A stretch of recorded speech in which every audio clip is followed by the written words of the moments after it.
Un momento, por favor. Listo. Iniciamos.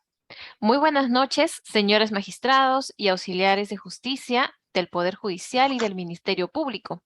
El día de hoy, la Academia de la Magistratura tiene el agrado de ejecutar la conferencia virtual Reflexiones desde la filosofía jurídica para combatir el cohecho de servidores públicos extranjeros, a cargo del destacado ponente Miguel Ángel Villalobos Caballero. El ponente es abogado por la Universidad Nacional Mayor de San Marcos, máster en Magistratura Contemporánea por la Universidad de Jaén, España, miembro de la Asociación Internacional de Fiscales en sede en Europa.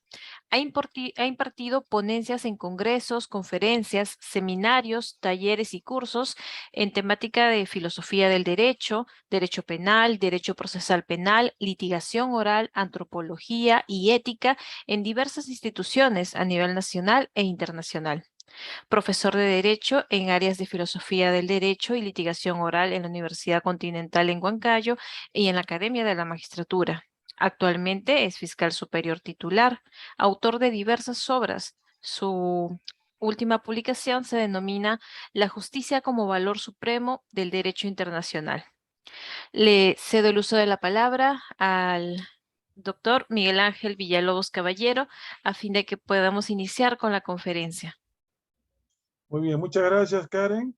En primer lugar, mi agradecimiento a la Academia de la Magistratura, a todos ustedes, por la paciencia y tiempo que me dan para exponer estas breves reflexiones sobre el cohecho de servidores públicos extranjeros. Generalmente, cuando nosotros nos invitan a exponer, son temas de actualidad. En este caso, salió el 29 de junio del 2022, hace poco, la ley número 31501, ley que modifica el Código Penal a fin de fortalecer la lucha contra los delitos de administración fraudulenta, contabilidad paralela y cohecho transnacional. Esta conferencia no puede abarcar todo, por eso de esta norma publicada en el peruano, vamos a hablar del artículo 397A, que se denomina cohecho activo transnacional. En ese sentido, esta conferencia está dividida en dos partes. La primera parte analiza el cambio normativo del artículo 397A, delito de cohecho activo transnacional. Es decir, vamos a hacer un análisis de las normas penales desde su origen hasta la actualidad. Porque como dice el gran filósofo del derecho, Julius von Kirchmann, en Filosofía del Derecho, basta que dos palabras se rectifiquen del legislador para convertir bibliotecas enteras en basura. Así lo dijo. Porque vamos a ver de que al analizar este artículo 397A y al haber salido su modificatoria, como les dije, el 29 de junio del 2022, muchos tratadistas nacionales, desgraciadamente, van a tener que reevaluar su análisis. ¿Por qué? Porque como son ediciones salidas antes de junio o de años anteriores, no han visto esta modificatoria.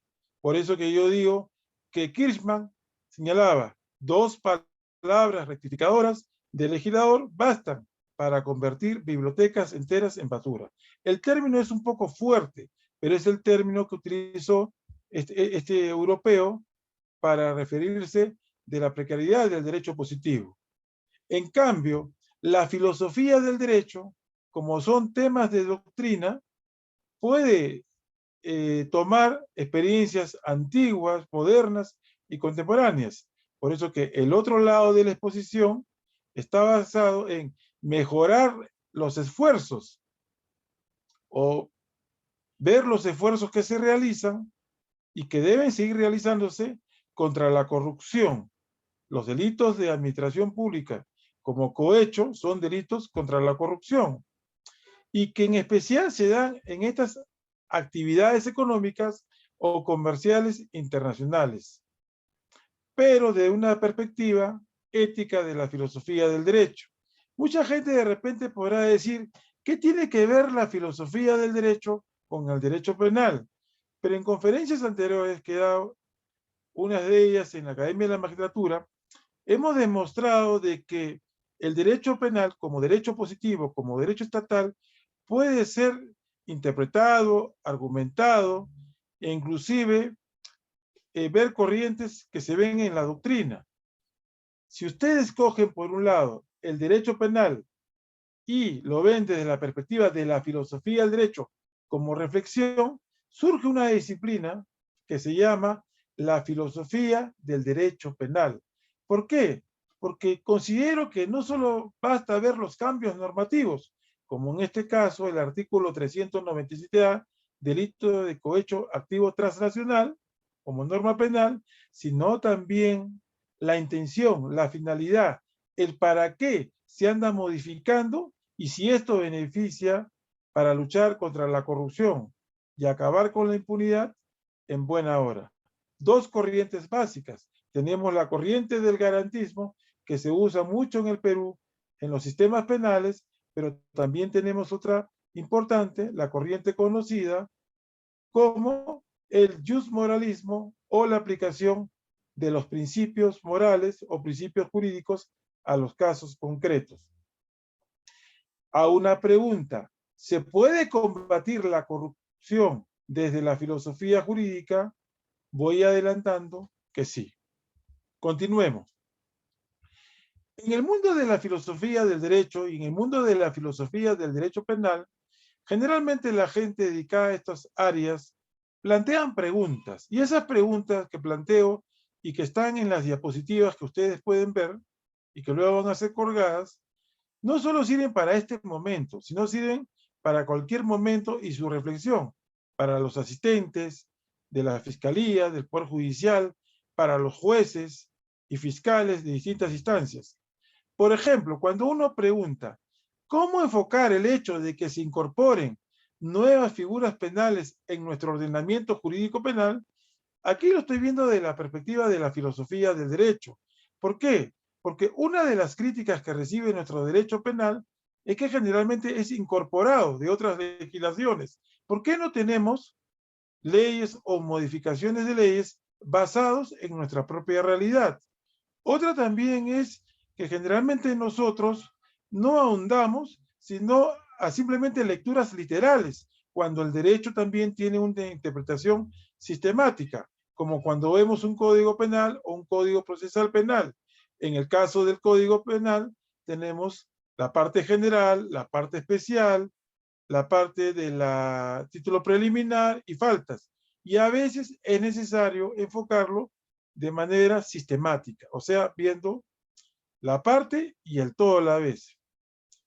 Ante esta pregunta de que por qué se incorporan, es que porque hay mucho populismo jurídico. ¿Qué quiere decir?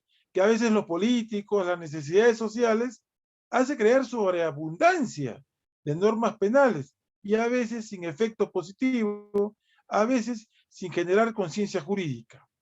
Por eso señalo que es evidente que el Código Penal señala todas aquellas conductas que constituyen delitos para proteger los bienes jurídicos. Sin embargo, el sistema penal, no solo peruano, porque he visto también otras realidades, como la argentina, la ecuatoriana y otras más, donde tienen muchas deficiencias, en especial en que no solo sancionan mal, sino también que no generan eficacia. Esa es la crítica que tiene el derecho penal y por lo cuanto se anda modificando a cada momento. Las conductas criminales, y ustedes lo saben en su condición de miembros del Ministerio Público y miembros del Poder Judicial, se repiten. Y acá tomo la figura de Nietzsche, un gran filósofo que tenía la idea del eterno retorno. O sea, por más que uno evoluciona en las normas legales, al momento de aplicarlas de manera efectiva, no se logra, porque a veces las cárceles parece que tuvieran puertas giratorias. entran, salen, toda vez que se genera reincidencia, habitualidad. ¿Y por qué el sistema fracasa? Porque si bien esta norma de cohecho activo transnacional es importante, que duda cabe, tendrá su eficacia en el tiempo, los jueces y los fiscales harán una buena interpretación. Entonces, acá nos encontramos ante dos formas de idea de atacar la delincuencia, con una idea de un penal o de un derecho penal de intervención mínima, o con una idea de un derecho penal con intervención mayor. Tanto así que el legislador quiere abarcar todas las conductas criminales. Yo me acuerdo en una reunión que tuve en Argentina, en un congreso, estaba un representante de la Fiscalía de España y estaba el representante de la Fiscalía de Estados Unidos, ambos de altos niveles, mientras que el fiscal americano ridiculizaba a los españoles porque decían que toda noticia criminal querían procesarla, investigarla para encontrar el delito y el responsable. En Estados Unidos son más selectivos. Pueden haber 10 casos importantes, pero de esos escogen uno. De eso surge en filosofía del derecho la idea de una intervención punitiva mínima. Quiere decir, si tuviéramos que reducir el Código Penal, ¿qué figuras no son tan utilizadas o qué figuras son ineficaces para castigar debidamente tal vez aquellos que ocasionan mayor daño a la sociedad, como los delitos de terrorismo, lavado de activos, crimen organizado, administración pública, como esta figura? La otra idea es simplemente fenómeno que sale y tiene que ser cubierto jurídicamente. A la pregunta, ¿y por qué se cometen los delitos? ¿Por qué existen hechos criminales? ¿Por qué la gente se dedica a cometer delitos de la administración pública? ¿Por qué no vela por la correcta administración pública o la lealtad hacia la función? Entonces, si uno lo enfoca ya no como derecho penal, sino como una teoría de quién es el autor, como filosofía, yo encuentro hasta 3 respuestas claras, porque en filosofía no basta tener la ley y aplicarla o interpretarla, hay que comprenderla, como mirando un bosque, no deteniéndose en el árbol, sino viendo todo el bosque. Eso es lo correcto. La filosofía es más totalizadora. Y cuando uno dice, ¿cuánto ayuda al derecho penal comprender a la persona por qué es incorregible? Porque es evidente que un delincuente que comete delitos de la administración pública y a veces involucrados políticos y otros altos representantes de la sociedad, nos tiene que llevar a pensar sobre la condición humana, sobre la naturaleza humana. Y acá tengo 3 respuestas sacadas de la teoría. Por eso se llama reflexión desde la filosofía. Hombres buenos, pero que la sociedad los corrompe, como las teorías de Aristóteles. Hombres malos, perversos, hombres lobo del hombre, como lo diría Thomas Hobbes en el Leviatán. Y la tercera, hombres que no es tanto si son buenos o son malos, sino son hombres que se definen por lo que hacen. El que roba es ladrón, el que miente es mentiroso. Teoría aristotélica de la bondad, pero que se pervierte en el camino por culpa de la sociedad.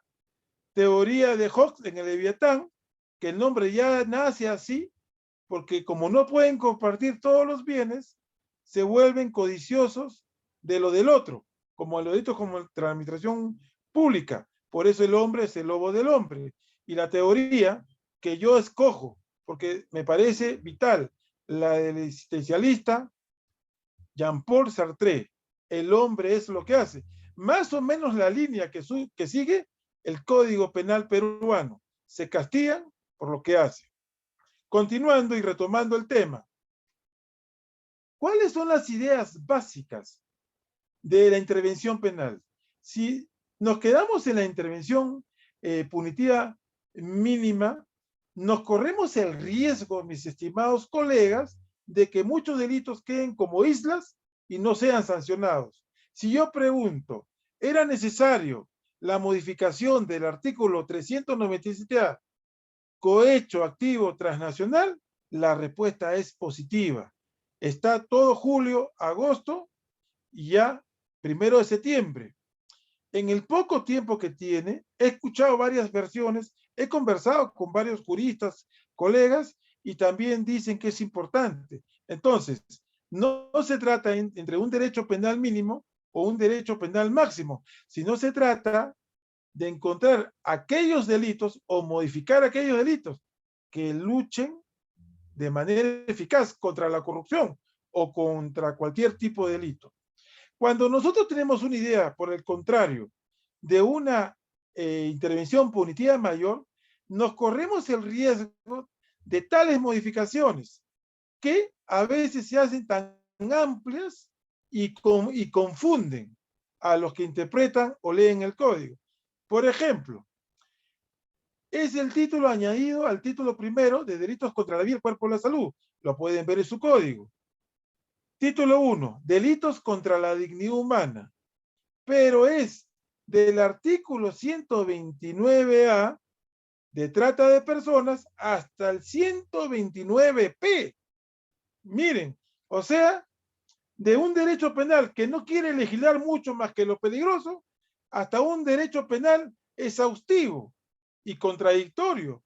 Porque si ustedes leen ese artículo 129A hasta el 129P, van a encontrar, por ejemplo, en uno de ellos, que en cuanto al tráfico de órganos y tejidos, a pesar de que se trata de médicos, son sancionados con penas que no son ejemplares. Entonces, el problema del legislador es que legisla a veces por legislar, legisla a veces por populismo, legisla a veces por política, pero no consigue eficacia, porque a veces las normas las hace tan abundantes que a la hora de aplicar los jueces y los fiscales encuentran un severo conflicto. Estas ideas básicas de por qué filosofamos del derecho penal es importante porque nos lleva a pensar hasta cuándo vamos a copiar leyes extranjeras, hasta cuánto vamos a hacer infinidad de normas que no tengan sentido o acaben en el desuso, como las que acabo de mencionar. Digamos, el autor Felipe Villavicencio, que era un profesor ya fallecido de la Universidad Católica, anotaba en los límites a la función punitiva estatal, tomando a Velázquez, el derecho punitivo no castiga todas las conductas lesivas de bienes jurídicos, sino las que revisten mayor entidad. Y yo estoy de acuerdo, porque si vamos a estar sancionando conductas mínimas o conductas que pueden ser tramitadas a través de mecanismos alternativos de resolución de conflictos, conciliaciones, ¿por qué poner una carga tan pesada en el Poder Judicial o en el Ministerio Público u otros operadores? Para eso hay que saber discernir, ponderar qué realmente conductas son ofensivas. Y yo considero que todas las que están en los delitos con la administración pública, sea cometida por particulares o por funcionarios o servidores, son graves. Y a veces no entiendo si son tan graves, ¿por qué reciben tantos beneficios en la praxis judicial y en la praxis fiscal? Si bien es cierto, se dice en la obra de Villavicencio, el derecho punitivo no castiga todas las conductas lesivas de bienes jurídicos, sino las que revisten mayor entidad, agregaríamos el siguiente: debería también incorporar o añadir aquellas conductas lesivas de bienes jurídicos para impedir impunidad. Eso es importante, porque también no hay que luchar contra las conductas más agresivas y peligrosas, sino también hay que impedir todo tipo de impunidad. Aquí ya no se trata del dilema castigar o no castigar, de castigar también aquellas conductas que han pasado desapercibidas por carecer de una debida incorporación al Código Penal. Por ejemplo, en esta norma que estamos analizando, la Ley 31.501, yo le veo distintas fortalezas. Cuando en el artículo 2 señala sobre el principio de extraterritorialidad y otros, en el numeral quinto, incorporan: se trata del delito de cohecho activo transnacional, perpetrado por peruano o representantes de una persona jurídica domiciliada en el Perú. Jamás se había tenido una nominación hasta la modificación del 29 de junio del 2022. ¿Ah? Este es uno de los detalles de esta nueva ley. En lo que respecta al artículo 393A, soborno internacional pasivo, que no es materia de esta conferencia, pero que también lo podemos hablar, ahí se refiere el soborno que se hace ¿a quién? A los funcionarios. ¿Para qué? Para perturbar las actividades económicas internacionales, que es el bien jurídico que se tiende a proteger. Y el artículo 397 dice, aquel que teniendo la nacionalidad peruana o representación de una persona jurídica domiciliada, lo pone específicamente. Esa ha sido la intención del legislador y que pasa a las manos de los juristas, abogados, de los fiscales y los jueces. Pronto lo veremos detalladamente. Pero también la gran novedad de esta norma, que ya no solamente hablamos del funcionario servidor público, como siempre lo hemos visto, sino del funcionario servidor público extranjero, con la modificación del artículo 425A.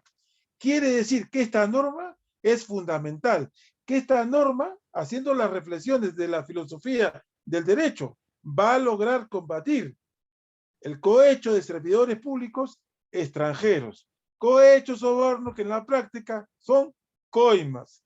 Ese para que se entienda más claro el asunto. Son coimas. Uno, contra los funcionarios y a veces los funcionarios públicos extranjeros por recibir. Continuemos. El dilema castigar o no castigar, sino de castigar también aquellas conductas que han pasado desapercibidas por carecer de una debida incorporación, como esta del funcionario público extranjero. La corrupción se ha ampliado tanto que ya fue más allá de las fronteras. Y por eso los tratados y convenios internacionales en la lucha contra la corrupción, como lo vamos a ver más adelante. Considero que estas normas no es populismo penal, como lo refería Manuel Miranda Strampes, cuando decía en su obra, en los últimos tiempos estamos asistiendo a una utilización eminentemente populista del derecho penal por parte de todos los actores políticos, con independencia de cuál sea su ideología. Este fenómeno conocido como populismo punitivo penal se caracteriza por una inmediata y permanente llamada al derecho penal para hacer frente a determinados problemas sociales, caracterizados generalmente por su repercusión inmediata. Sí, pues, no hay congresista que postule, presidente que postule, que utilice el populismo, cuando sabemos que a veces la Corte Interamericana de Derechos Humanos, al amparo de la Convención Americana de Derechos Humanos, no permite determinados procedimientos o determinadas sanciones. Nosotros pertenecemos a un sistema jurídico tan completo que incluye leyes nacionales, la Constitución y la Convención Americana, entre otros convenios. Tienen que estar articulados. Y cuando alguien quiere proponer cosas que son irreales o antijurídicas, simplemente está haciendo populismo. Pero esta norma yo no creo que sea populismo, no sé si habrá sido publicada en el peruano con una intención, sino que yo veo que efectivamente, por lo menos sin intención, se quiere fortalecer la lucha contra estos tipos de delitos, como el 397A o el 393A, que habla del soborno internacional y el cohecho internacional. Por eso que también modifica la norma respectiva para saber qué es un funcionario o servidor público extranjero. ¿Correcto? Ahora, además de lo que dice Manuel Miranda Strampes, también es importante entender que el derecho penal no debe ser utilizado como una reacción inmediata. Esto ya no es populismo, sino urgencia de solución. Y ahora les voy a demostrar cómo en esta norma, por el apuro, para hacer una norma que pudo haber quedado desde el comienzo, han ido incrementando desde la pena, los días multa, Desde los días multas, la inhabilitación. Esta es la misma norma, que lo único que la actualiza simplemente es que ya no es aquel como cualquiera, sino determina, teniendo la nacionalidad peruana o la representación de una persona jurídica domiciliada en el Perú. El texto es igualito desde su modificación, pero en eso lo han incrementado. ¿Por qué? Porque quieren evitar que las negociaciones internacionales no sean turbias, ni con soborno, ni con cohecho. Esa es la intención de esta conferencia, dar a conocer esta norma.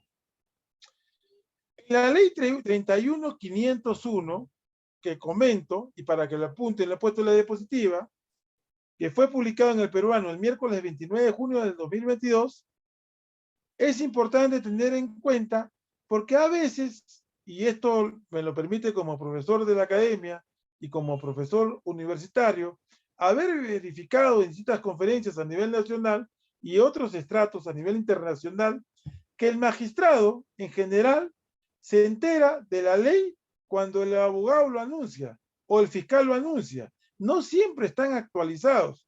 Y estas normas tan importantes que luchan contra la corrupción no pueden ser inadvertidas. Por eso la academia hizo bien, ¿no?, en encomendarme esta tarea de darla a conocer, interpretarla y ver su sentido más conveniente desde la filosofía del derecho. Miremos los siguientes en cuanto a las modificaciones. Acá tenemos primero la norma, pero antes de la norma completa, ¿no? Miremos acá, que es muy importante. Por la prisa que han tenido los legisladores, estamos hablando en la primera parte de la conferencia, miren, en el año 2009 y 2013 se señaló 5 años a 8 años de pena privativa de libertad y se ha mantenido, no ha cambiado en ningún momento la modificatoria. Quiere decir que si bien es cierto, se ataca el cohecho activo internacional y se quiere proteger los bienes jurídicos, ¿no? La pena, me parece a mí, no sé, significativa, pero no tan representativa para cautelar este bien jurídico. En octubre del 2016 se modifica este artículo 397A y se adicionan los días multa. Miren, como que no se había dado cuenta que solo es pena, sino también días multa. Desde el 2009, 2013 al 2016. El 2016 siempre le adicionan la multa, con el mismo texto.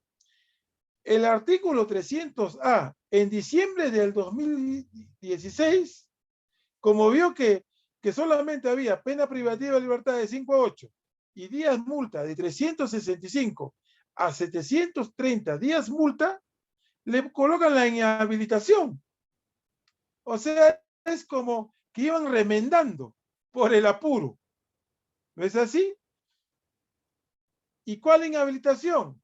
La que está en el artículo 1, privación de la función, la que está en el numeral 2, incapacidad para mantener mandato, y también en el numeral 8, privación de grados militares del artículo 36 del Código Penal. Entonces, cuando yo hago la pregunta, ¿qué es tan cierto lo de Julius Kirchmann, que 2 palabras rectificadores hacen de un montón de doctrinas basura? Es un término duro, pero esclarecedor. Es verdad. Mire, ¿cómo estarán los tratadistas y juristas nacionales, que no voy a mencionar su nombre, pero que hicieron su libro con tanto esmero y lo sacaron antes de junio del 2022?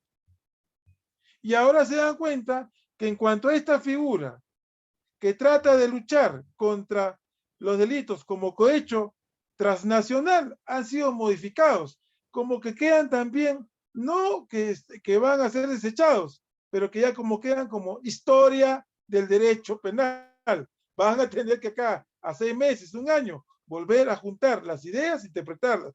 Por eso es que es bueno que la academia, en su lado de la formación, permita a profesionales como mi persona u otros estar en una constante capacitación a través de conferencias y cursos. Repito, lo de Kirchmann no está tan mal, porque el 2009-2013, solo pena privativa de libertad. El octubre del 2016, días multa. Ni siquiera estaban cambiando la esencia del delito, solo sanciones, multas. Y recién en el 2016, inhabilitación. Continuemos. Ya con esta modificatoria de junio del 2022, este cohecho activo transnacional se mantiene en cuanto a la pena. Ya está la inhabilitación y los días multas. Y entonces, ¿qué es lo que cambia? Generalmente en el Código Penal, cuando dice el que o aquel, se refiere que el sujeto activo puede ser cualquier persona, pero cuando dice el funcionario o el servidor público o el policía o algo, está determinando quién es.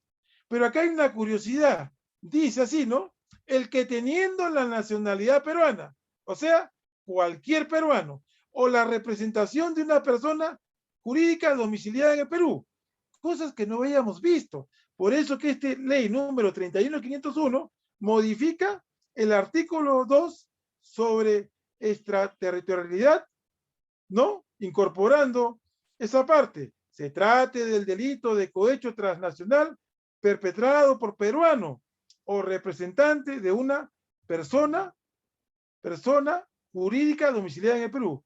¿En qué sentido? Cuando se aplica la ley penal, cuando se comete en el extranjero, por ejemplo, cuando modifica también la idea de quién es funcionario público extranjero y sobre todo el soborno y cohecho transnacional. Continuemos. En la ley 31501, publicada en el peruano, el 29 de junio del 2002, ¿qué es lo que veo yo que es importante? ¿Por qué es importante? Porque adiciona, como repito, una circunstancia más, el artículo 2 del Código Penal. Antes era 5, ahora son 6. La ley penal peruana se aplica a todo delito cometido en el extranjero, cuando, numeral 5, se trate del delito de cohecho activo transnacional. Es un paquete ya, dedicado a proteger los negocios internacionales, perpetrado por peruano o representante de una persona jurídica domiciliada en el Perú. ¿Por qué también es importante la ley 31501, publicada el 29 de junio del 2022 en el peruano? Porque, como repito, antes solo existía el 425 del Código Penal y ahora es el 425A, que nos habla del servidor público extranjero. ¿Y quién es el servidor público extranjero? Lo dice la misma norma. El funcionario servidor público extranjero es todo aquel que, independientemente de la naturaleza del vínculo que mantenga con las entidades, organismos de un Estado extranjero, cuerpos castrenses, policiales o cualquier agencia de seguridad nacional extranjera, siempre la letra del legislador es larga, ¿no? Y hay que detenerse. Empresas o sociedades que estén comprendidas en la actividad empresarial de un Estado extranjero y que en virtud de ella actúen como miembro, funcionario, designado, nombrado o representante de estos, incluso si su cargo emana de elección popular, se incluye dentro de estos alcances a quienes ejercen estas funciones o roles en los organismos internacionales. Ese es el afán de captar a todas personas para entenderlas como servidor o funcionario público extranjero, que cuando se quiera perturbar los negocios, nadie quede en una isla, nadie quede impune, que se continúe la investigación. Entonces, se está cambiando, modificando el Código Penal para darle utilidad, para darle funcionalidad. Digamos, se ha tipificado la conducta de aquel que, teniendo la nacionalidad peruana o la representación de una persona domiciliada en el Perú, que corrompe. Por eso este delito es considerado corrupción o trata de corromper al funcionario servidor público extranjero. Otra pregunta. ¿Y este tipo penal, el 397A, cohecho activo transnacional, que solo lo puede cometer, y lo repito, el que tiene la nacionalidad peruana o peruano, o la representación de una persona jurídica domiciliada en el Perú, para que se cumpla el tipo penal? ¿Cuándo se perfecciona?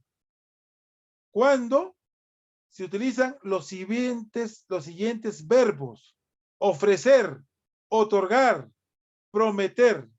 Son los mismos verbos que los otros delitos de cohecho, porque con el solo acto de ofrecer ya se perfeccionó este delito. Otorgar o prometer directa o indirectamente. ¿A quién? A un funcionario servidor público extranjero. En cristiano se le está coimiando. Se está aplicando el cohecho activo transnacional por la calidad de esta gente. Funcionario, servidor público extranjero. ¿A través de qué? Donativos, promesas, ventajas o beneficios indebidos. Lo que llaman en doctrina los juristas nacionales objetos corruptores. Entonces, hay que diferenciar. Una cosa es los verbos que emplea el sujeto activo: ofrecer, otorgar, prometer al funcionario público extranjero, y otra cosa son los objetos corruptores o mecanismos corruptores. Muchos ceden al donativo, a la promesa, a la ventaja o al beneficio indebido, que redunda en su propio provecho o en el de otra persona, para que dicho servidor o funcionario público realice o omite actos propios de su cargo, o empleo en violación de sus obligaciones o sin faltar en su obligación para obtener o retener un negocio, subrayo la palabra negocio, u otra indebida ventaja en la realización de actividades económicas o comerciales internacionales. De la diapositiva he subrayado lo más importante. Por ejemplo, el funcionario o servidor público. ¿Qué se quiere hacer con ese funcionario o servidor público? Ofrecer, otorgar o prometer directa o indirectamente. Se le está corrompiendo bajo la figura de cohecho activo transnacional. ¿Y cuáles son los objetos corruptores o los mecanismos corruptores?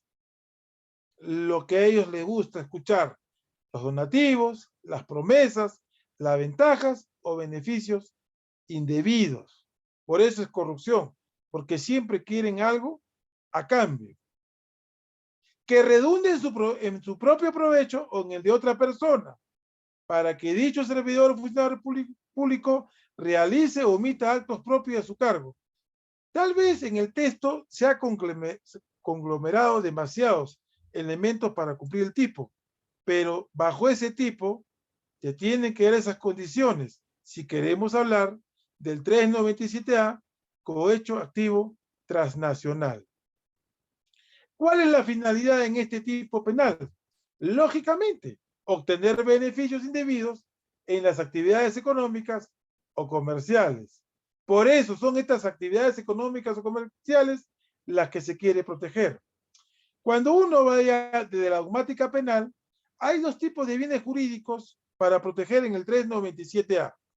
Primero, el bien jurídico genérico, que es el correcto y normal funcionamiento de la administración pública, y el bien jurídico específico, que radica en la protección del ejercicio regular o al ejercicio regular de las funciones públicas internacionales contra aquellos sujetos activos que intentan corromper a los sujetos públicos extranjeros.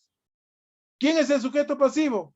Al tratarse de un delito de administración pública al Estado, y como es lógico, es un delito eminentemente doloso. Entonces, repasando, antes de pasar a la segunda parte de esta conferencia, el artículo 399A no es algo novedoso. Ha ido viendo modificaciones desde que apareció el 2009, 2013, 2016, en 2 oportunidades, en octubre y en diciembre, hasta esta última de junio del 2022. En un primer momento, solo se sancionaba de 5 a 8 años. Luego se puso la inhabilitación y luego las 10 multas. Esta modificación de junio del 2022 se refiere a qué? ¿A la pena? No. ¿A la inhabilitación? Tampoco. ¿A los días de multa? Tampoco. Sino en cuanto al sujeto que lo comete, el que tiene nacionalidad peruana o peruano, o la representación de una persona jurídica domiciliada en el Perú. ¿Qué es lo que hay que saber también sobre este tema? Es un delito que afecta no un bien jurídico, sino es pluriofensivo o también conocido como multiofensivo, porque lo que se quiere proteger acá, o lo que intenta hacer el legislador a manera de interpretar también por los juristas, es proteger los deberes que nacen del cargo, la fidelidad al cargo, la fidelidad hacia la administración pública. Segundo, los principios de imparcialidad en el desenvolvimiento de las funciones o servicios por parte de los sujetos públicos. ¿Qué es importante? Es la imparcialidad en la administración de justicia. ¿Qué importante es la imparcialidad cuando se ven los delitos contra la administración pública? ¿Qué importante es la fidelidad también en la administración pública? Continuemos acá. Entonces, ¿cuál es la idea? Que se proteja el bien común. Porque retomando la filosofía del derecho, les pregunto a ustedes, y ustedes ya responderán, ¿cuánto le interesa al legislador proteger la administración pública? ¿Cuánto le interesa al legislador promover o modificar nuevas figuras acorde a los convenios internacionales, como el cohecho activo transnacional o el soborno internacional pasivo? ¿Por qué le interesa? Porque ya no quiere que exista más delitos de corrupción, más coimas, si utilizamos la terminología, ¿no?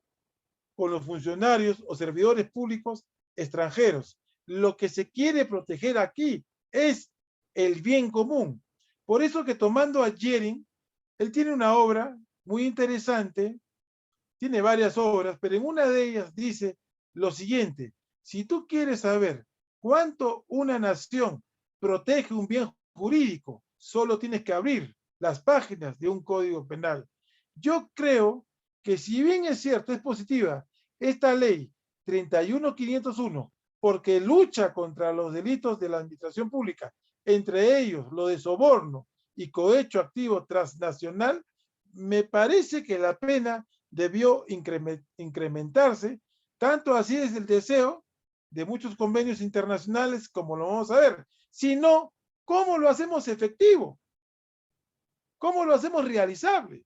Son preguntas que uno se formula.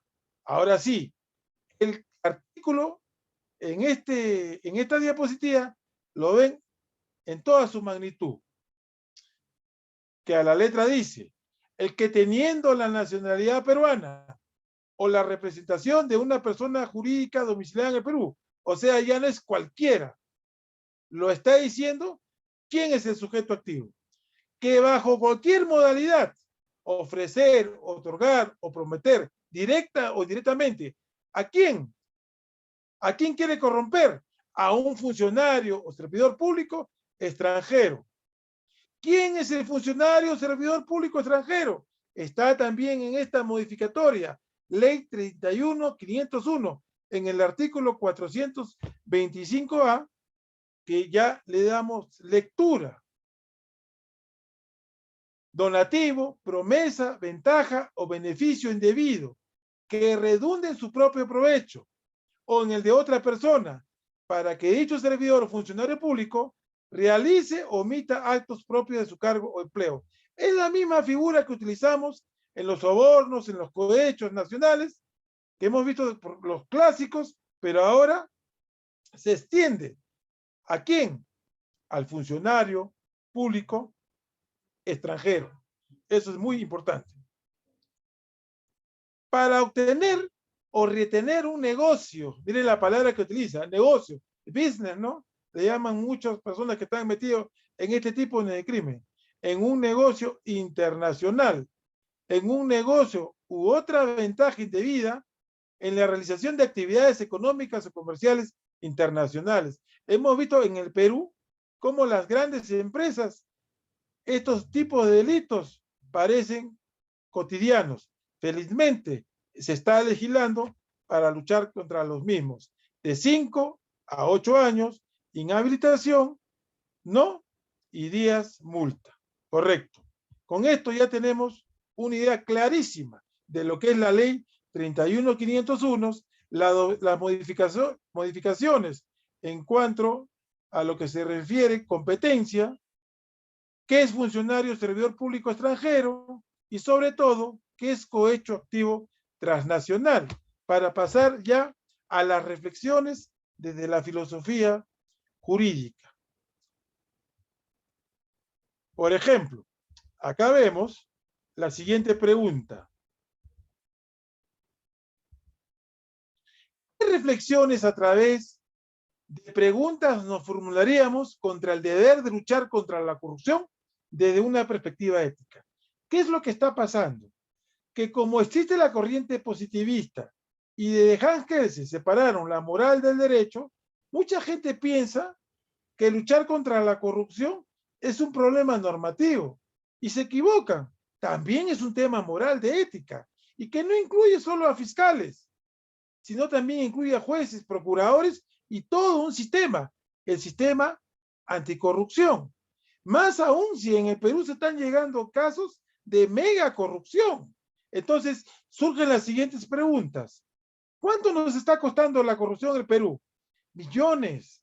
Con esos millones, ¿cuántas obras a favor de la población se podría hacer? ¿Es importante reforzar la jurisdicción especializada? Muchos han criticado la jurisdicción especializada, pero por algo tienen años, experiencia y pueden lograr eficacia. Por lo tanto, yo sí considero que en determinados casos, como lavado de activos, crimen organizado, administración pública, delitos contra el Estado, debe mantenerse una jurisdicción y fiscalías para combatir eficazmente estos crímenes. ¿Qué hacer con la mega corrupción? Vimos los casos de Montesinos, vimos los casos de Lavallato, de los cuellos blancos y otros. También estoy de acuerdo en la formación de equipos especiales. ¿De qué? En la lucha contra determinado tipo de corrupción, venga de donde venga. ¿Hasta cuándo la clase política alta estará inmersa en actos de corrupción? Ese es un problema ética, de fallas de la democracia, de malos representantes, porque querramos o no, el poder, por estar en el poder, puede afectar hasta las investigaciones. Por eso necesitamos una democracia saneada, gente que realmente quiera dirigir un país, pero sin estas máculas que permitan perjudicar la justicia, la administración de justicia. ¿Se debe sancionar a las personas jurídicas nacionales y transnacionales? Por supuesto. A nosotros nos preocupa cuando vemos sentencias de la Corte Suprema que independientemente de la decisión no fundamentan. Cuando en la Constitución Política del Estado le asigna a los jueces la obligación de motivar sus resoluciones judiciales, y resoluciones judiciales que tengan que ver por el país no pueden acabar en 3 líneas. En cuanto a la distinción que presenta especial interés en sedes de autoría y participación, ustedes vean el artículo 25. ¿Afecta el garantismo o debemos dejar ver los principios de justicia?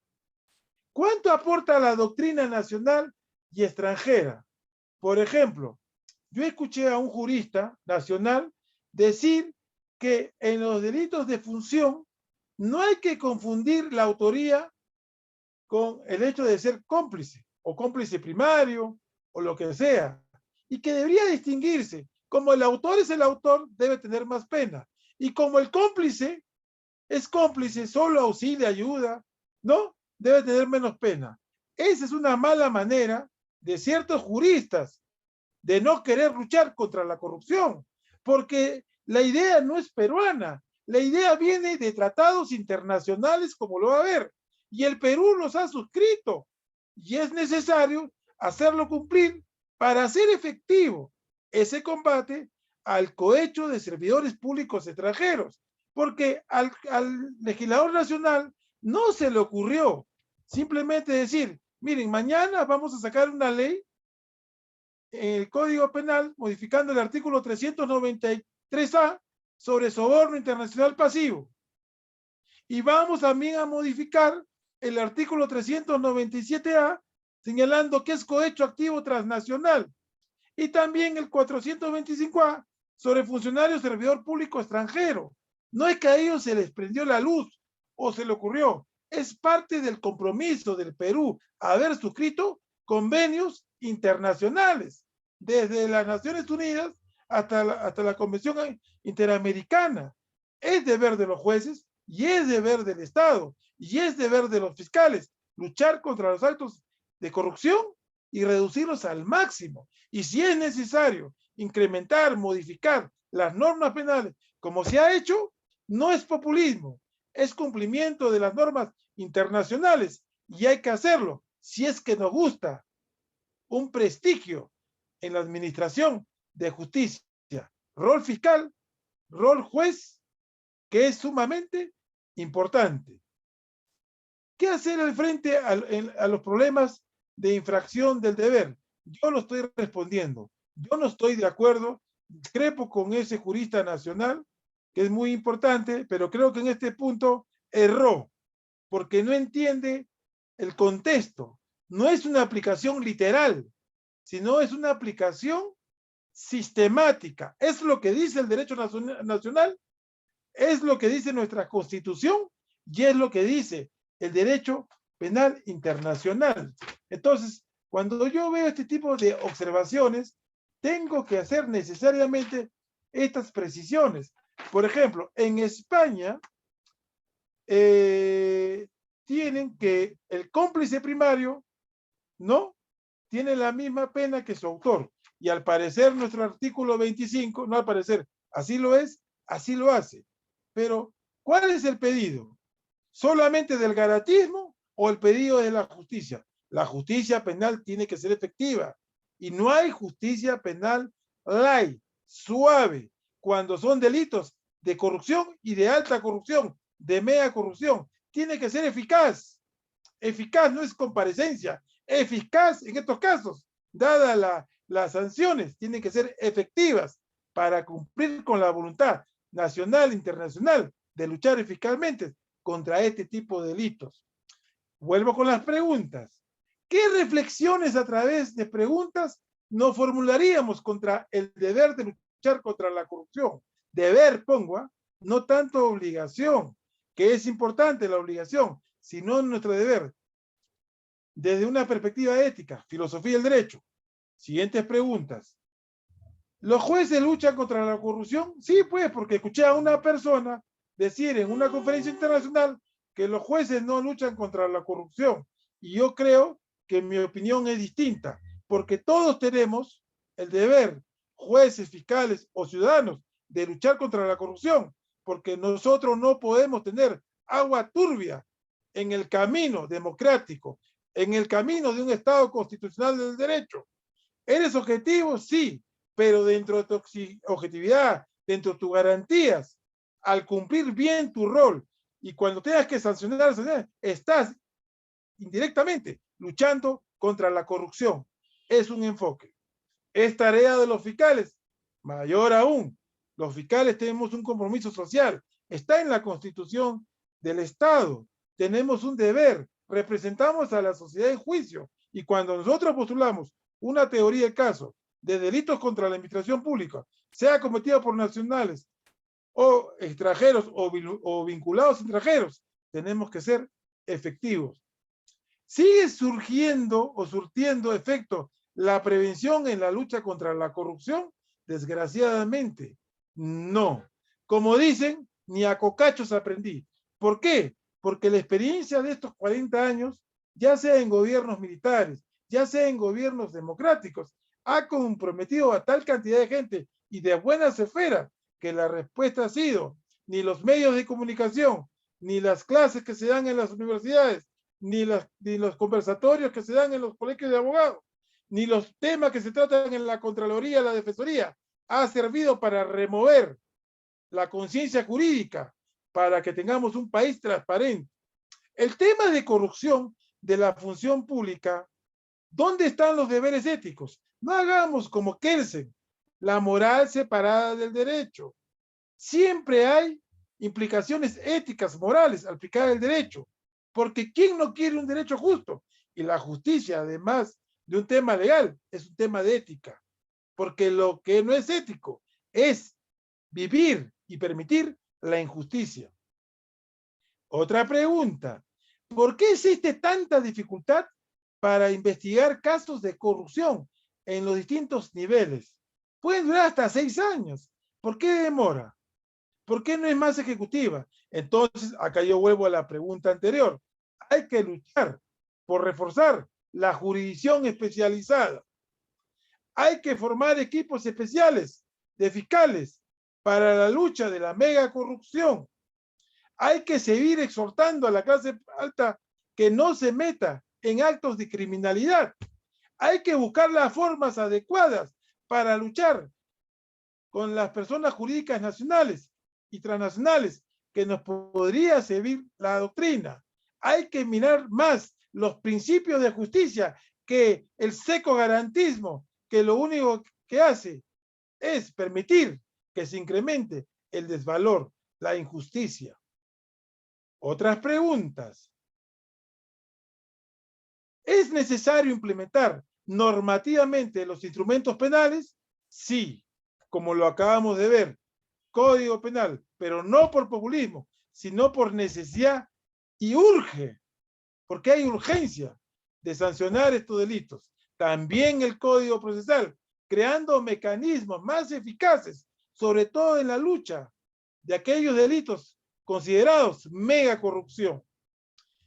Otro, ¿qué tan importante es la colaboración eficaz? Siempre que sea colaboración eficaz y no una artimaña de alguien que finge ser colaborador eficaz. Hay que verificar los fiscales esto muy bien, porque a veces la colaboración eficaz es como un globo que se llena de colaboradores, pero pasados los años, 5 o 6 años, no llegan ni a juicio y se desinflan.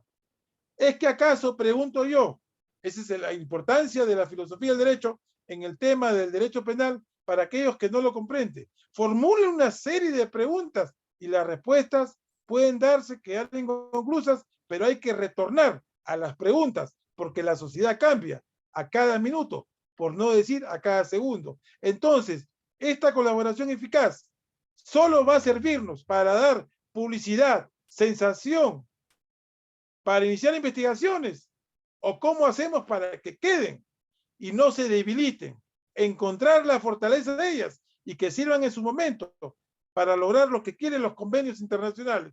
¿Qué cosa es lo que quieren los convenios internacionales? Eficacia en la lucha cometida a través de estos delitos. Sigamos.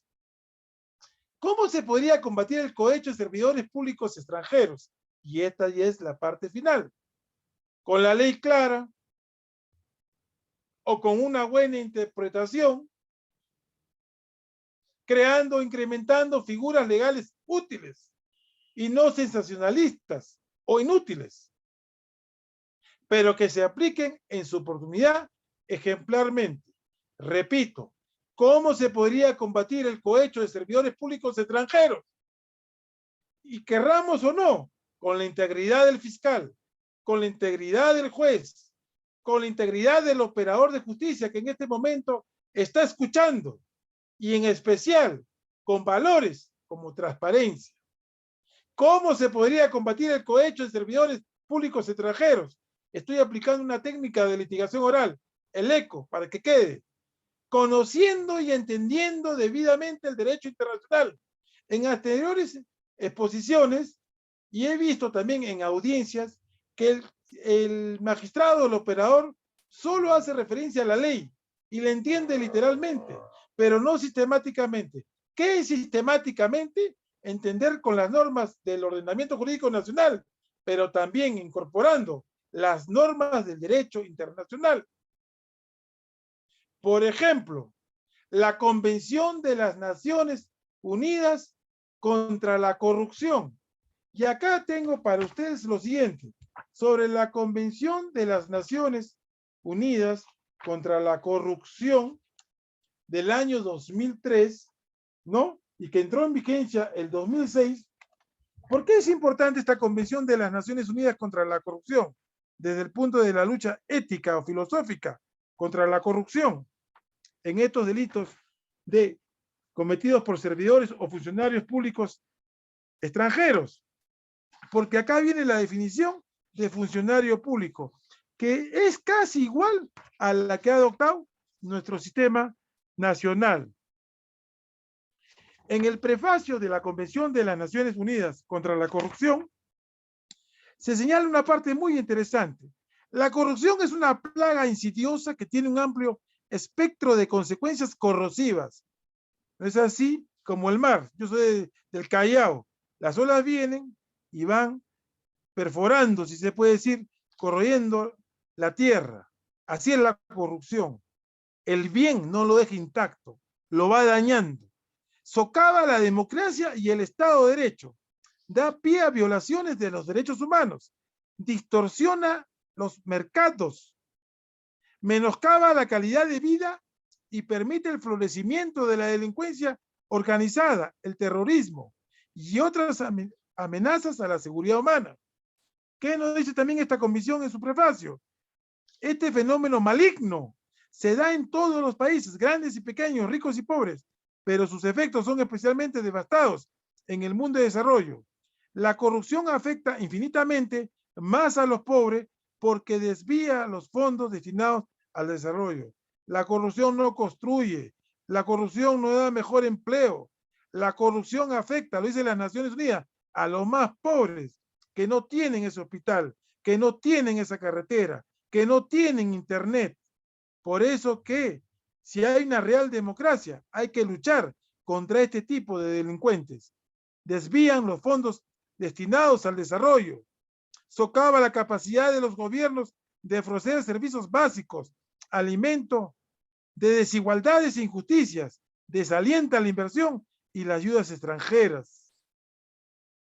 Esta aprobación de la Convención de las Naciones Unidas contra la Corrupción deja bien en claro que la comunidad internacional está decidida a impedir la corrupción y la lucha contra ella. Miren qué importantes las palabras. Luego, en su contexto, porque es sumamente interesante, se rescata el concepto en la Convención de las Naciones Unidas, en el artículo 2, lo siguiente: ¿quién es funcionario público y quién es funcionario público extranjero? ¿Ve? Entonces, lo que está haciendo el Perú simplemente es adecuar a las normas internacionales. Sigamos más adelante.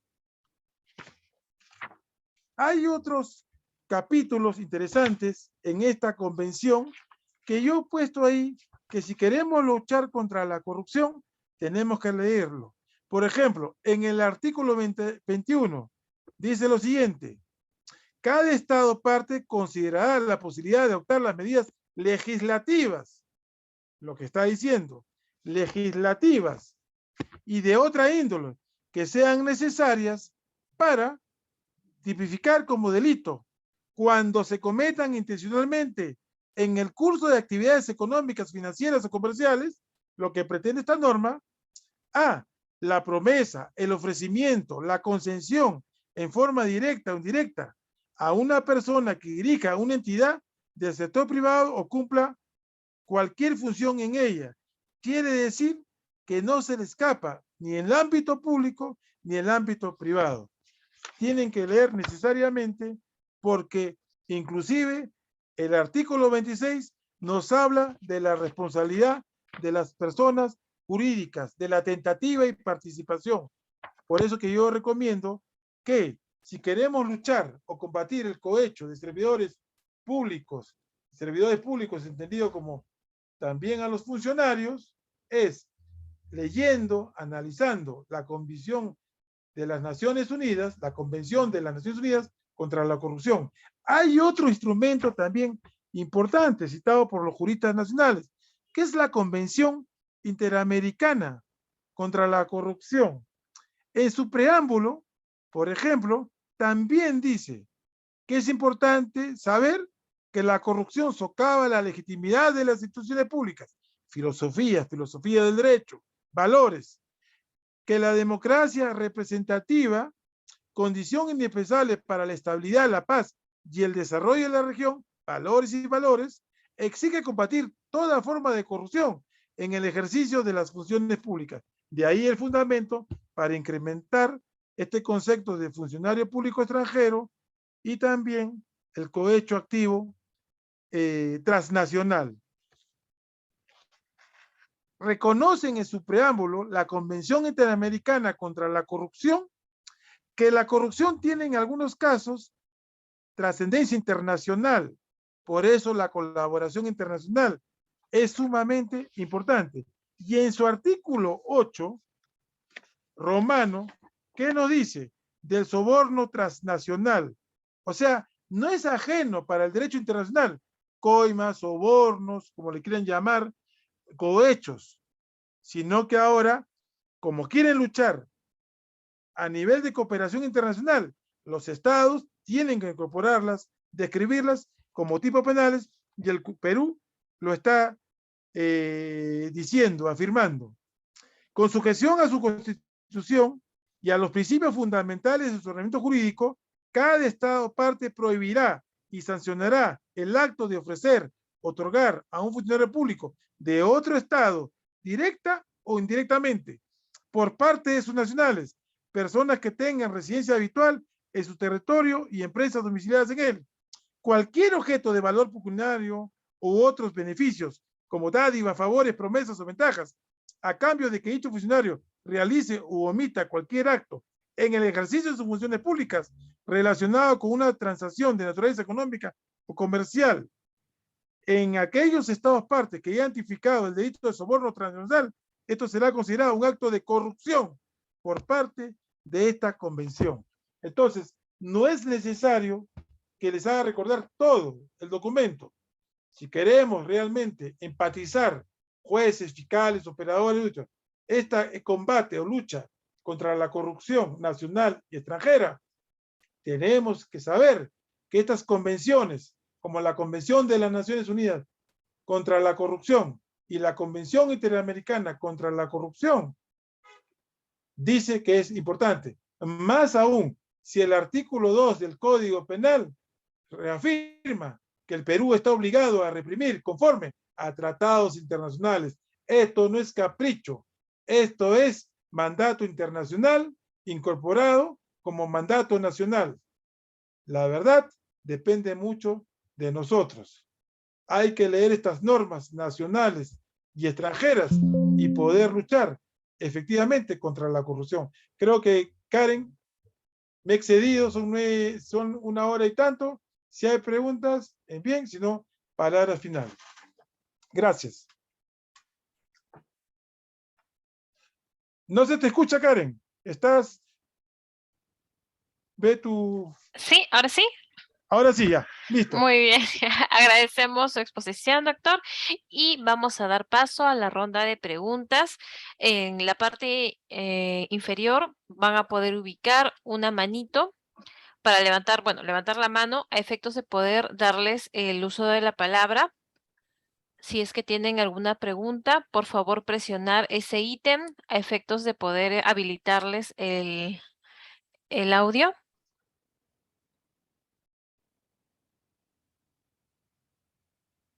Mira, acá, por ejemplo, voy a tratar de leer, Karen, ¿ya? Ujú. ¿Qué te parece? Sí. Ya, acá dice así, ¿no? Vamos a tratar de entender la pregunta. A ver, si tienes algunas, tú las copias, pero vamos a leer. Por favor, compartan las diapositivas. De mi parte, ningún problema. ¿Ya, Karen? Ahí la tienes grabado. Ya Sí. está. Buenas tardes, doctor, dice acá. Jesús. ¿No? Brillante exposición. Quisiera hacerte 2 preguntas. ¿Debe conformarse equipos especiales para procesar y juzgar delitos de minería ilegal y terrorismo. Ya, vamos por partes. Te saliste del tema. Me estás hablando de minería y me estás hablando de terrorismo. En una oportunidad, y creo que Karen va a ser materia de otra conferencia, ¿no? Delitos contra la humanidad, creo, ¿no? Muy bien. En una oportunidad, yo he sido, les cuento a ustedes, fiscal contra el terrorismo.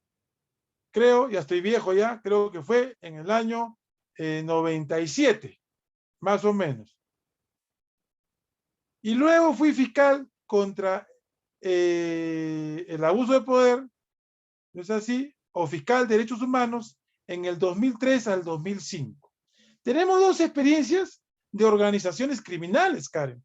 Tenemos la experiencia de los grupos terroristas, correcto, y también tenemos abuso de poder de parte del Estado, por eso fiscal de derechos humanos. Curiosamente, en ambos me amenazaron de muerte.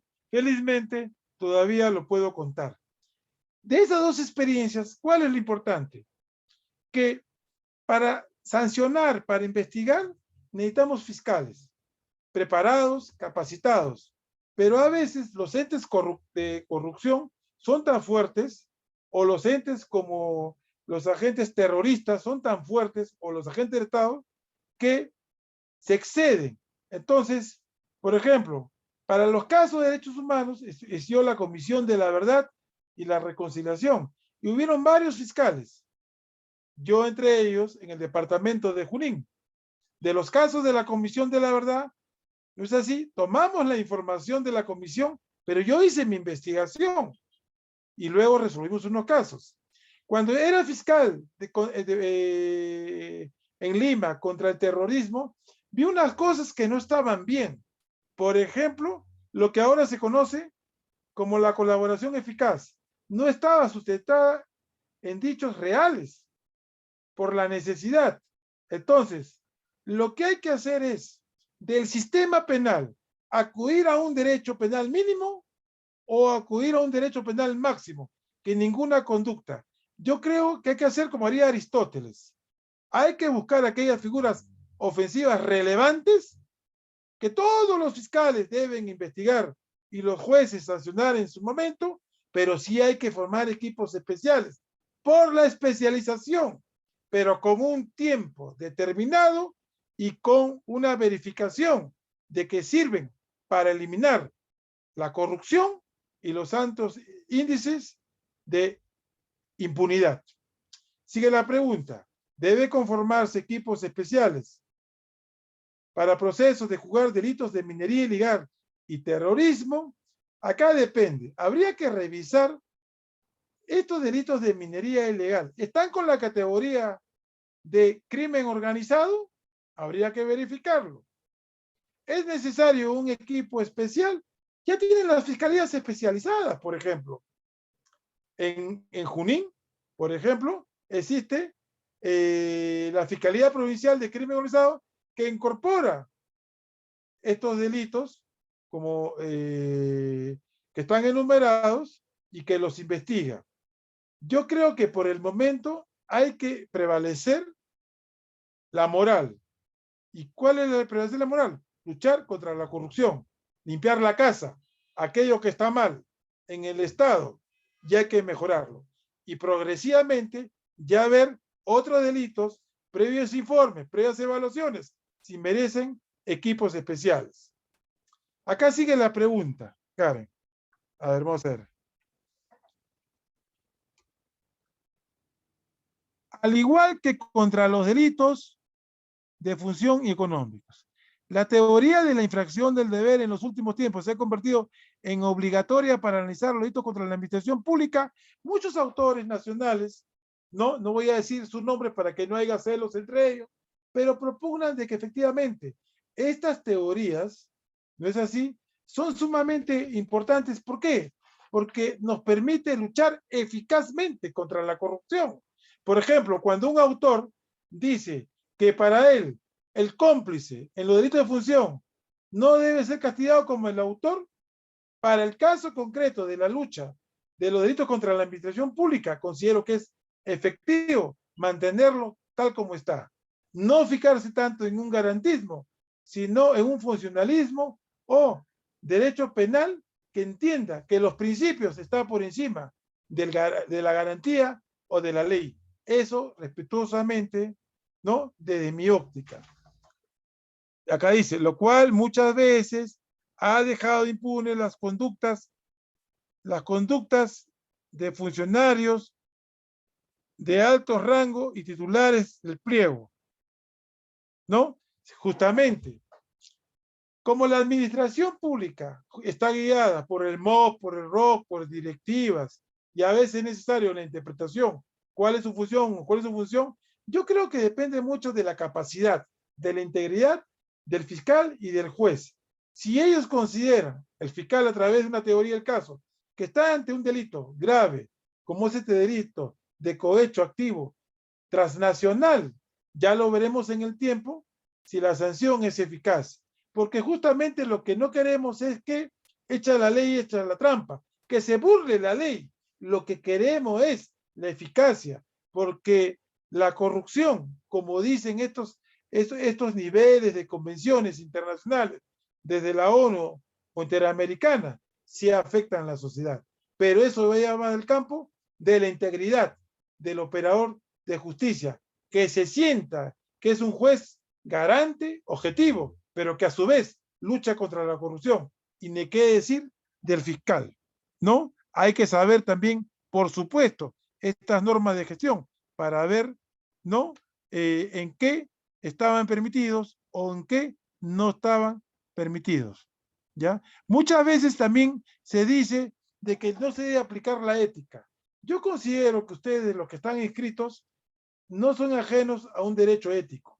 Porque si ustedes son buenos ciudadanos, son buenas personas, seguramente son buenos profesionales y se van a poner del lado de aquellos que están cansados de impunidad, arbitrariedad y sobre todo que las cárceles sean puertas giratorias donde los más sinvergüenzas salgan más rápido.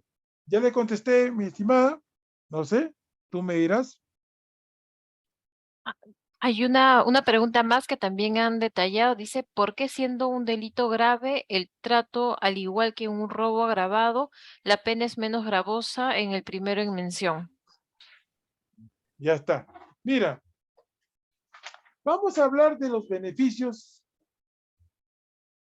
que tienen, por ejemplo, los delatores en la colaboración eficaz.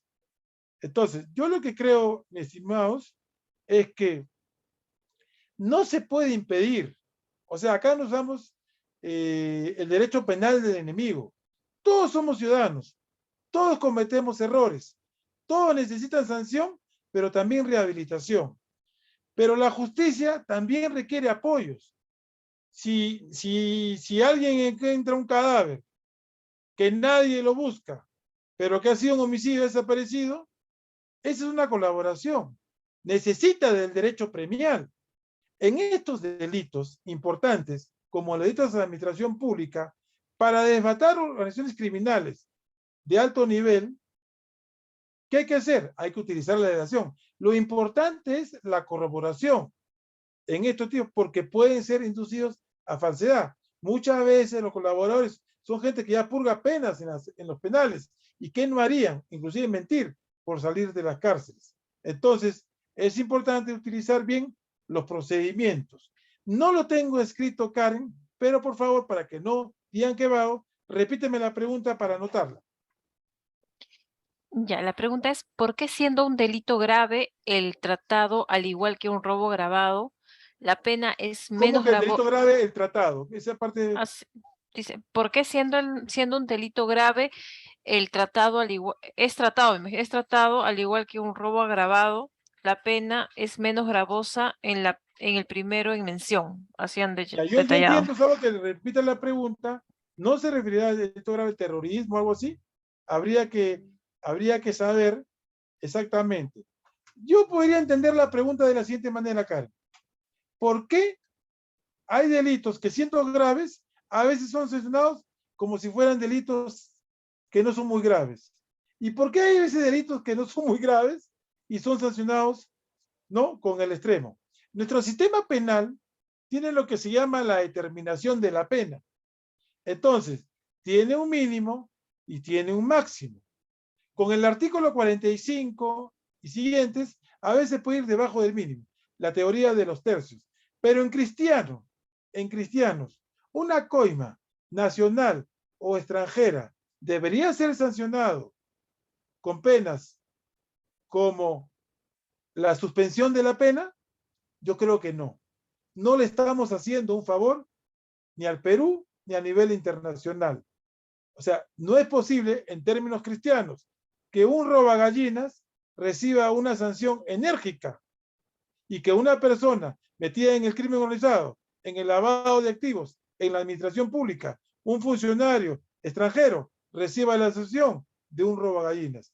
Espero haberle contestado en ese sentido. Es cuestión del caso en concreto, la determinación, pero para los efectos sociales, de cuánta importancia le damos, yo creo que en los delitos contra la administración pública, sean cometidos por nacionales extranjeros, debería ser efectivo para que la sanción sea un aprendizaje de que la red pública, los negocios internacionales, no se maltratan ni se perjudican. Esa es la respuesta, Karen. Muy agradecida, doctor. Con esto ya concluimos el tema de la ronda de preguntas. Reiteramos el agradecimiento por su exposición en la conferencia virtual Reflexiones desde la filosofía jurídica para combatir el cohecho de servidores públicos extranjeros, y se daría por finalizada la actividad académica. No sin antes expresarle de que la Academia de la Magistratura tiene una serie de conferencias y cursos. Yo en mi calidad de docente principal creo lo siguiente, que hay muchos temas que tiene el derecho penal, pero ustedes también, operadores, jueces, fiscales, superiores que nos hacen el honor de acompañarnos, hay que ser efectivos, pero no podemos ser efectivos si las conferencias o las clases o los cursos que imparte la Academia de la Magistratura lo dejamos en el tintero. Todas estas conferencias que además reciben de acreditación, que sirvan como reflexión. Por eso que a veces muchos de ellos dicen lo siguiente, ¿qué tiene que ver el derecho penal con la filosofía? Pero lo que se han olvidado es que como cuando uno tiene un árbol, las raíces es la filosofía jurídica, el positivismo, el just naturalismo, el just moralismo, la corriente de la experiencia jurídica europea, norteamericana, la experiencia de la jurisprudencia. Todo eso son fuentes que nos sirven para formar ese árbol, ese tronco y llegar a la copa, las ciencias penales. Las ciencias penales no pueden vivir a la espalda ni de la ley ni de la ética, desde el punto de vista de la filosofía del derecho. Combatir no es un lema, vamos a combatir. Combatir no es un hashtag, vamos a combatir. Combatir no solo es un reclamo popular. Combatir significa la ley, modificarla si está mal, participar todo el mundo para su interpretación y argumentación, sistematizarla. ¿Para qué? Para que las instituciones, como diría Hegel, tengan eficacia. La familia, la propiedad, la red pública, los organismos del Estado. Porque el Estado ya no es el Poder Judicial, el Poder Ejecutivo y el Poder Legislativo. El Estado son todos sus integrantes. Defensoría, Contraloría, Ministerio Público. Todos tenemos el deber, mis estimados, de luchar contra la corrupción. No tenemos que ser evasivos. ¿Y cómo se cumple? Cumpliendo bien tu rol. El fiscal, con buenas teorías, con conocimiento de dogmática, con aplicación de doctrina nacional y extranjera, y no con gotas de lluvia, porque una lluvia no es una gota, no es una sentencia, es un conjunto de ideas que la sociedad empuja para decir, ya basta de este tipo de delitos. Esas son algunas palabras que dejo finalmente, mi estimada Karen, y será hasta pronto con todos ustedes. Muchas gracias. Muy agradecida, doctor. Agradecemos también la participación de todos ustedes. Que tengan muy buenas noches. Gracias. Gracias.